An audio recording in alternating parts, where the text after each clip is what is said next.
Bienvenidos, esto es Radio Sefarad y estas son las noticias. Las sirenas sonaron en todo Israel a las 11 de la mañana, paralizando el país durante 2 minutos para conmemorar el Día de los Caídos.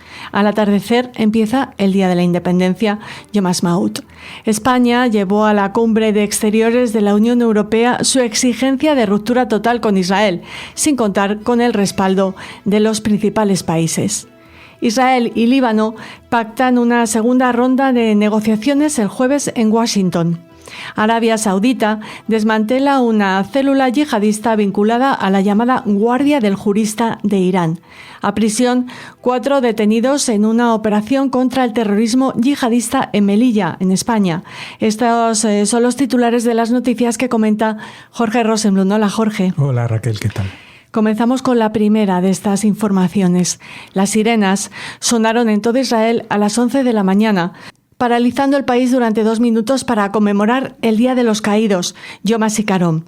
Desde la misma efeméride del año anterior, 174 miembros de las fuerzas de seguridad israelíes han muerto en acto de servicio, entre ellos 2 soldados que murieron el fin de semana pasado a causa de artefactos explosivos de Hezbollah en el sur del Líbano. Otros 54 veteranos fallecieron debido a complicaciones derivadas de las lesiones sufridas durante su servicio militar el año pasado. Las cifras anuales incluyen a todos los soldados, policías y miembros de otros servicios de seguridad que fallecieron el año pasado, ya sea en acto de servicio o como consecuencia de un accidente, enfermedad o suicidio. Estas cifras elevan a 25.648 el total de fallecidos en acto de servicio a la patria desde 1860, año en que Israel, y antes que él la comunidad judía de la región, comenzó a contabilizar a sus soldados y defensores caídos. En la ceremonia estatal del Día de los Caídos, el primer ministro israelí Netanyahu afirmó que la guerra contra Irán evitó otro holocausto y que Irán pretendía destruir a Israel con armas nucleares y miles de misiles balísticos. Si no hubiéramos actuado con decisión, dijo, los nombres de Natanz, Fordo e Isfahan podrían haberse sumado a Auschwitz, Majdanek y Treblinka. Bueno, mi comentario no va sobre el Día de los Caídos, sino la fecha que comienza inmediatamente después y que cuando escuchen estas noticias ya estará celebrándose. Estoy hablando de Yom Ha'atzmaut, el Día de la Independencia. Y en este día, todos los años, la Oficina Central de Estadística de Israel nos actualiza los datos.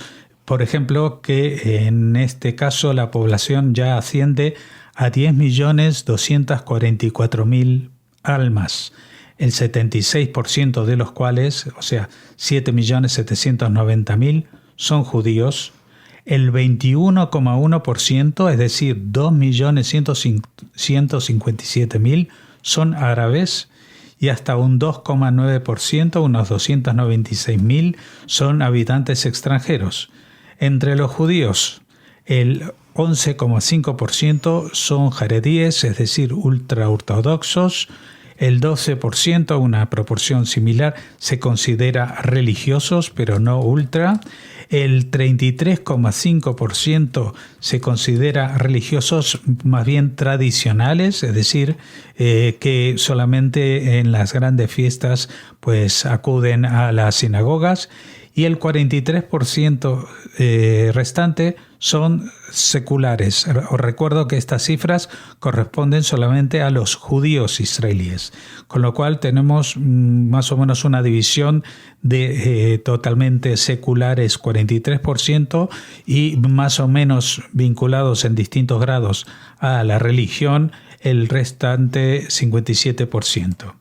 El detalle que nos da la Oficina de Estadística habla que en las perspectivas del centenario de la independencia de Israel, es decir, de aquí a 22 años, se espera que la población alcance a los 15,2 millones de personas. Ahora mismo, recuerdo, son 10,2 millones de personas, es decir, que va a haber un incremento de casi el 50%. Y en 2065, pues la cifra todavía es más, esperanzadora y habla de llegar a 20 millones de habitantes. Bueno, respecto al crecimiento, desde Yom Ha'atzmaut del año pasado, desde la misma fecha, según el calendario hebreo, la población de Israel creció en 146.000 personas, o sea, un 1,4%, incluyendo 110.000 ciudadanos israelíes, que suponen el 1,1%, y otros 36.000 extranjeros, que suponen un 0,3%. En ese mismo lapso nacieron cerca de 177.000 bebés, llegaron 21.000 inmigrantes y fallecieron 48.000 personas. El balance entre nuevos inmigrantes por un lado e israelíes que se encuentran en el exterior es negativo, es decir, que hoy en día, en estos últimos años, quizás por cuestiones relacionadas con la guerra que se está viviendo hace 2 años y medio, pues hay muchos israelíes que se trasladan a vivir al extranjero, más que los que llegan, con unas 45.000 personas de diferencia. Llegaron unas 5.000 personas en el marco de unificación de familias. La población de Israel ha crecido en promedio durante la última década a una tasa de aproximadamente el 1,5% anual, que es una de las más altas del mundo occidental si la comparamos, por ejemplo, con el 0,9% a nivel mundial, el 0,5% en los países de la OCDE y el solo 0,2% en la Unión Europea. El crecimiento y desarrollo se deben a una combinación de una alta tasa de fertilidad, cuando el número de hijos que da a luz una mujer es de casi 3 o incluso más, la inmigración a Israel, que es un fenómeno único en el mundo, y una tasa de esperanza de vida que aumenta. En cuanto a pasado y presente, comparándose, al fundarse el Estado de Israel en mayo de 1948, hace 76 años, la población ascendía solo a 806.000 almas. Hoy en día se ha multiplicado, cojan el dato, por 12,5. Esto es, en 78 años, se ha multiplicado por más de 12. El número de judíos en el mundo era entonces, en 1948, recordemos, después del Holocausto en la Segunda Guerra Mundial, de 11,5 millones de personas, de los cuales 650.000 vivían en Israel, es decir, constituían solo el 6% de la población judía mundial. Pero hoy, cerca del 81% de los judíos israelíes son nativos, es decir, sabras, nacidos en Israel. Desde la fundación de Israel han llegado más de 3,5 millones de inmigrantes, de los cuales 47,8%, o sea, 1.680.000, llegaron a partir de 1990.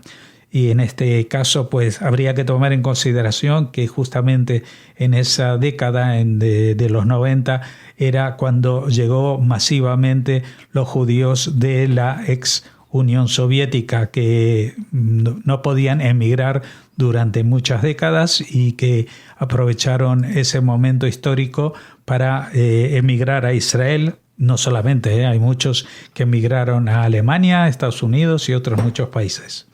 Bueno, la población israelí es joven. El 27% son niños de entre 0 y 14 años, o sea que más de un tercio tiene menos de 18 años. El 13%, por otra parte, supera los 65 años de edad. La esperanza de vida es un dato que es muy notable. Aumentó casi en una proporción de casi 20 años. Miren, los hombres, es decir, los seres masculinos, varones, en 2014 llegaban como media a los 64,9 años de vida. 10 años después, y estas son las últimas estadísticas de 2024, 81,1 años de vida, es decir, casi 16,2% más, 16,2% años más de lo que habían vivido era como media hasta 2014. Incluidas las muertes en guerras, que de entre 2014 y 2024, hubo varias.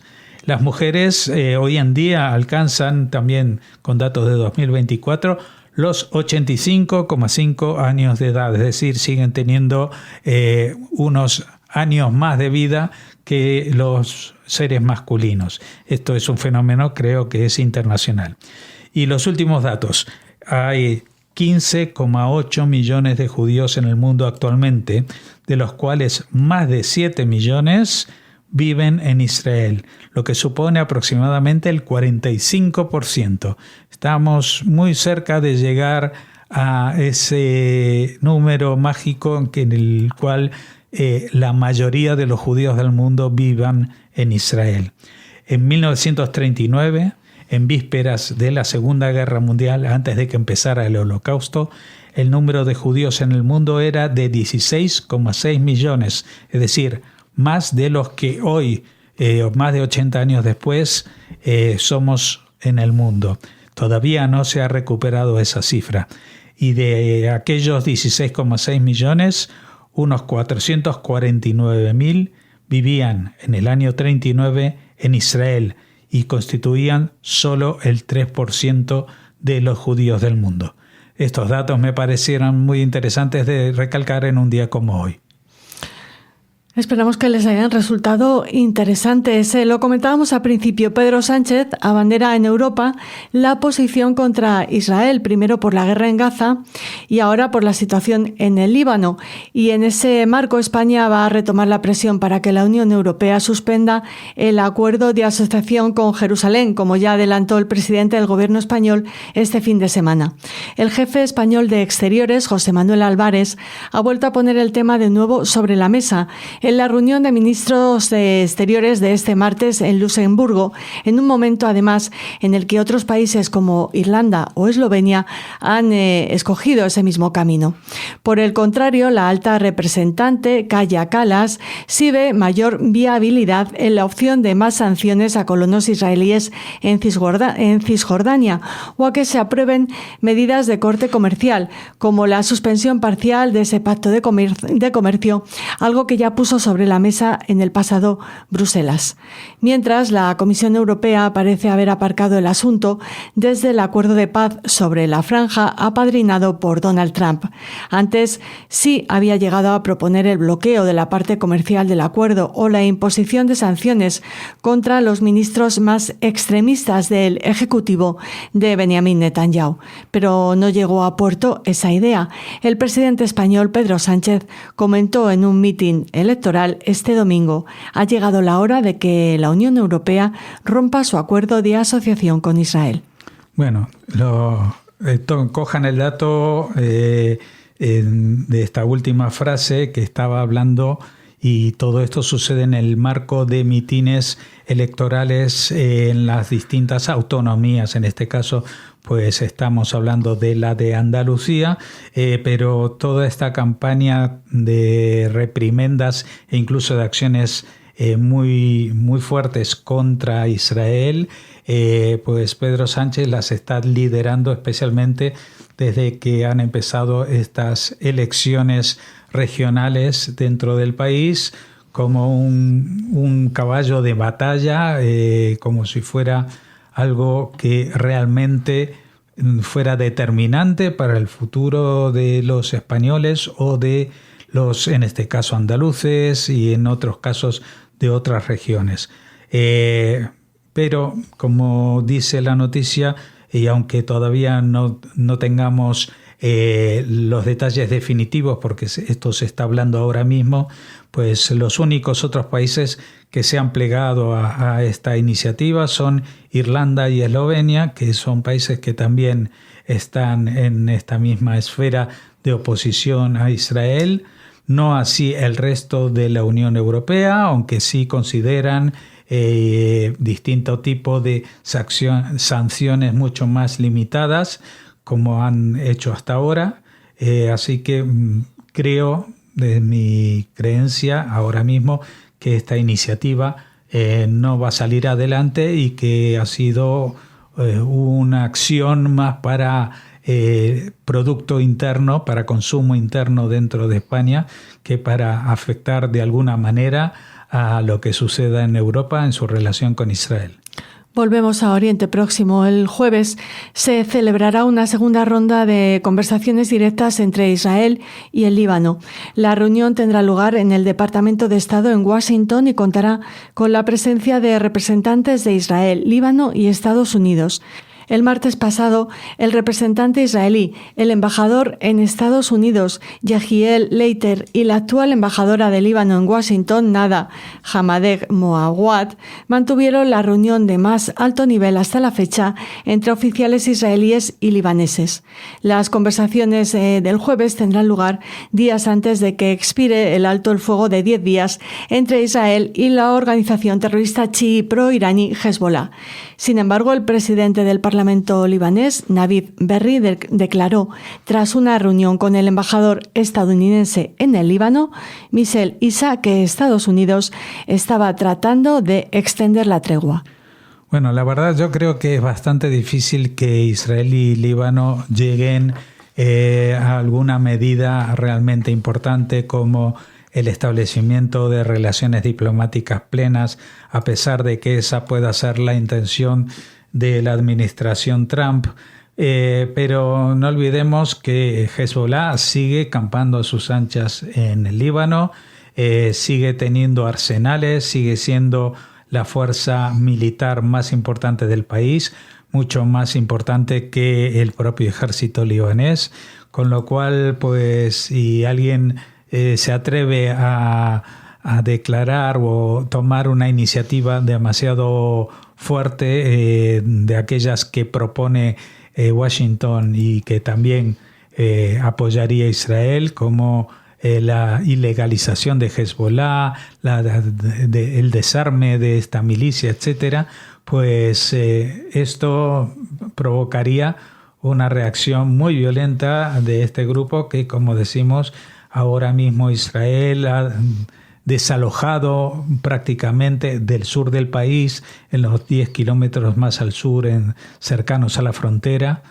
con Israel, pero en el norte siguen siendo los que mandan, son los que tienen las armas y los que todavía tienen financiación de Irán, incluso en tiempos de guerra como los que están corriendo. Así que a menos que suceda algo en el panorama internacional, por ejemplo, la caída del régimen de los ayatolás en Irán, cosa que no se ve a muy corto plazo, o que Israel pueda activar un golpe de fuerza muy importante en el territorio libanés, en todo el territorio libanés, cosa que va a ser imposible, pues esta situación, como decimos, se va a quedar en una tentativa de la administración Trump de provocar una especie de diálogo y acercamiento, pero que no creo que llegue a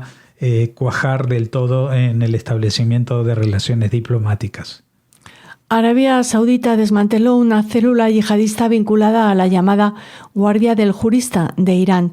Así lo ha anunciado el Servicio de Seguridad de Estado de Emiratos Árabes Unidos, tras haber vigilado actividades destinadas a socavar la unidad nacional y desestabilizar el país mediante la planificación de actos terroristas y de sabotaje dentro del territorio.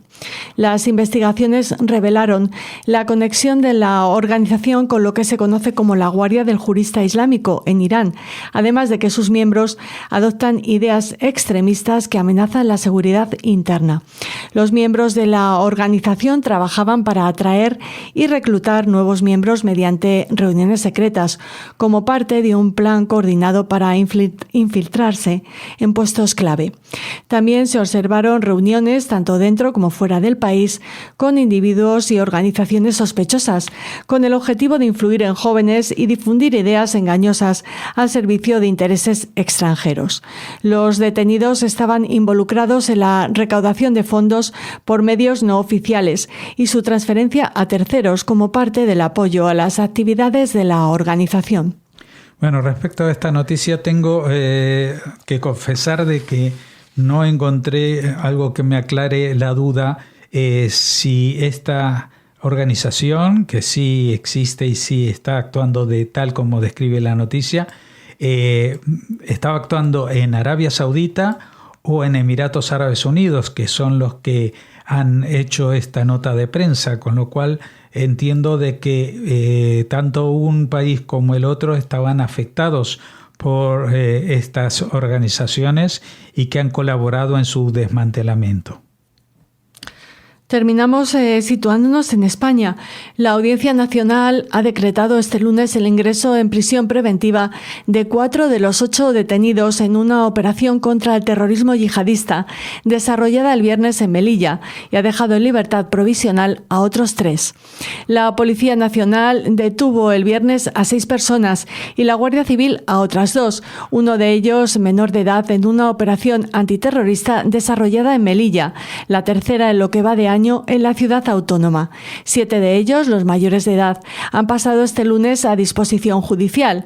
La operación contó con registros domiciliarios en la Cañada de Idum, el barrio más desfavorecido de Melilla, en los que los agentes intervinieron diversas cajas con material para analizar. Este nuevo operativo contra el terrorismo yihadista en la ciudad autónoma se produjo 5 semanas después de la detención el 10 de marzo en el barrio de Cabrerizas de un individuo muy radicalizado que embaucaba a mujeres jóvenes para captarlas a través de redes sociales mediante técnicas de manipulación. Bueno, aquí vemos que antes hablábamos del nivel político en España, pero también hay que decir, por otra parte, que las fuerzas de seguridad de España sí que están muy activas contra el fenómeno del terrorismo yihadista. No paran de hacer operativos, detenciones. En algún caso son, como mencionaba la noticia de marzo, se trata de reclutar a nueva gente para que actúe en favor del yihadismo, y en otro caso pues están organizando ataques y atentados. Es decir que la situación es muy delicada, y especialmente en una zona que puede ser muy propensa al reclutamiento de yihadistas, como es Melilla, ya que es una ciudad autónoma, pero está enclavada en el norte de África, digamos, con fronteras cercanísimas a Marruecos, y a través de las cuales no solamente pueden llegar personas, pero sino también ideales, llamémoslo de alguna manera, o ideas que están gestándose y que realmente pueden resultar peligrosas, no solamente para la población de Melilla, que también, sino de toda España, y me atrevería a decir de toda Europa, porque cuando estamos hablando de yihadismo, todo Occidente es el objetivo, no solamente Israel, no solamente lo que fue Al-Ándalus, es decir, el territorio español, que digamos que tiene algún antecedente histórico de pertenencia al mundo islámico, sino exactamente todo el resto del mundo, porque yihad, la guerra de religiones que propone el Islam, implica conquistar y someter a todas las otras religiones, y que solamente domine el Islam. Esta es una versión que es extremista, que es radical. No todos los musulmanes opinan y apoyan este tipo de iniciativas, pero siendo 2.000 millones de personas en el mundo, con que un porcentaje ínfimo se adhiera a este ideario, pues resulta muy, pero muy peligroso. Concluimos así este informativo. Sigan escuchando Radio Sefarad. Gracias.